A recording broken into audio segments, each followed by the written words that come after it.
Hello everyone, అందరికీ నమస్కారం. Welcome back to Sriruchi vlogs. ఇవాళ ఒక మంచి పచ్చడి రెసిపీతో వచ్చానండి.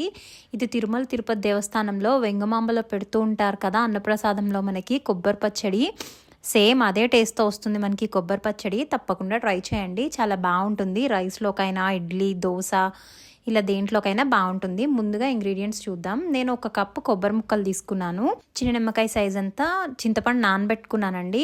అలానే పోపు దినుసులు, ఎండుమిరపకాయలు మీ కారానికి సరిపడా చూసుకోండి. ఇవి కాస్త కారం తక్కువ ఉన్నాయి, చిన్నగా ఉన్నాయి కాబట్టి నేను ఒక 15 తీసుకున్నాను. కారం ఉండేటివైతే ఒక 10 అయితే సరిపోతుంది.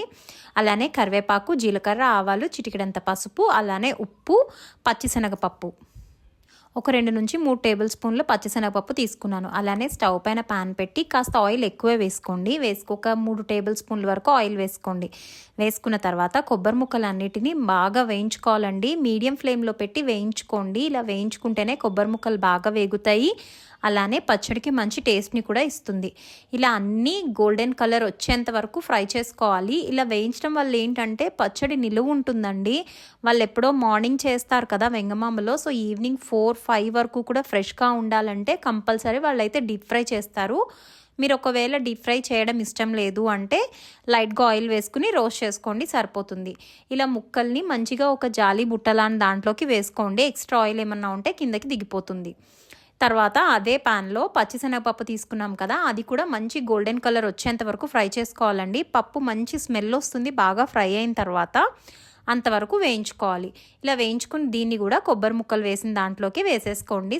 దీనిలో కూడా ఎక్స్ట్రా ఆయిల్ ఏమన్నా ఉంటే కిందకి గిన్నెలోకి దిగిపోతుందండి.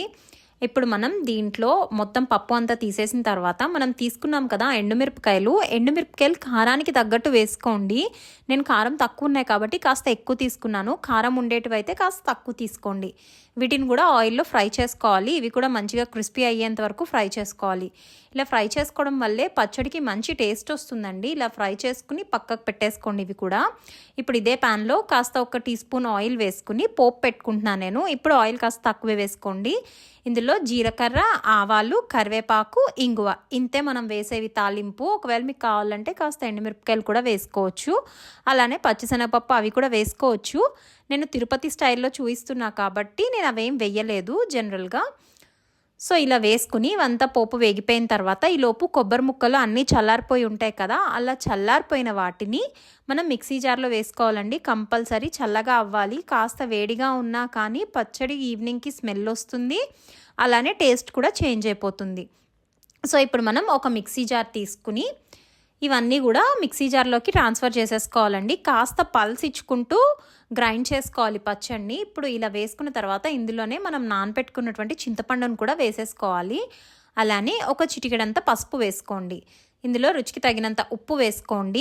వేసుకున్న తర్వాత తగినన్ని నీళ్లు పోసుకుంటూ కన్సిస్టెన్సీ అండ్ టెక్స్చర్ చెక్ చేసుకుంటూ గ్రైండ్ చేసుకోవాలి. ఈ టెక్స్చర్లో గ్రైండ్ చేసుకుంటే బాగుంటుందండి పచ్చడి. ఇప్పుడు ప్యాన్ ఆఫ్ చేసేసిన తర్వాత కాస్త వేడిగా ఉంటుంది కదా ప్యాన్, సో దాంట్లో వేసేసుకుని పచ్చడిని ఒక్కసారి కదిపేసి 5 to 10 minutes అలా వదిలేసేయండి. సో ఆ హీట్కి పచ్చడి కూడా మంచి ఫ్లేవర్ యాడ్ అవుతుంది. ఇలా మంచిగా బాగుంటుందండి పచ్చడి. తప్పకుండా ట్రై చేయండి. మీకు కనుక ఈ వీడియో నచ్చినట్టయితే లైక్ చేయండి, కామెంట్ చేయండి, షేర్ చేయండి. అలానే మరిన్ని వీడియోస్ కోసం మా ఛానల్ని సబ్స్క్రైబ్ చేసుకోండి. Thank you for watching.